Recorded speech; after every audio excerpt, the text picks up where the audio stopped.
अस्सलाम वालेकुम पुत्र मैं बेवा औरत हाँ ते मैं पुत्र भी है ते मैं हर महीने दुआवां खानी हाँ।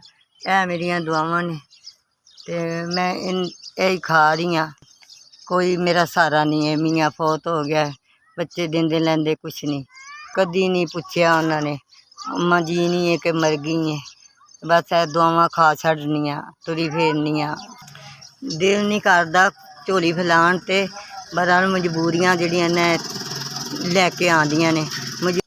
बड़ी मजबूर हो के ना मैं कहनी हाँ मैनू दुआवां लै दिओ, सारा तो है नहीं ते मैं तुहाडे वास्ते करनी हाँ भी अल्लाह तुहानू रंग भाग लावे, अल्लाह तुहानू बहुत बहुत ज़्यादा देवे, मेरी मदद करो अल्लाह। डॉक्टरां ने मैनू कहा है भी ये दुआवां जिन्ना चिकर तेरी जिंदगी दुआ नहीं छड्डनी ते कित्थों लवां, कोई सहारा तो है नहीं।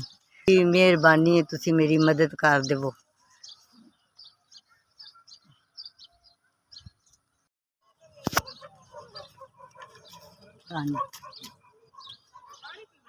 ₹5000 तो रंग भाग लावे, तेला इस तरह ही वंडदे रवो, तेला घर बार बाद रखे, बच्चों तंदुरुस्ती होवे, अल्लाह करम ते रहमत करे तुहाडे ते, अल्लाह इन्ना को देवे जिन्ना खूहां च पानी, ते इस तरह ही साडी मदद कर दे। तंदुरुस्ती होवे तुहाडा, तुसां मेरे ₹5000 दिता है, अल्लाह तुहानू इस तो भी ज़्यादा देवे।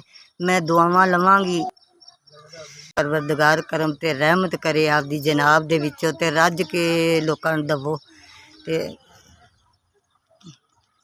अल्लाह मियाँ तुहानू इस तरह ही रखे, वंडदे रवो, अल्लाह तंदुरुस्तियाँ देवे ते अल्लाह इस तरह ही रंग भाग लगा रवे ते बहुत बहुत तुहानू दुआवां देवांगी ते अल्लाह इस तरह खैर करे ते वंडदे रवो, तुहाडे खजाने भरे रहन, अल्लाह करम ते रहमत करे। इन्ना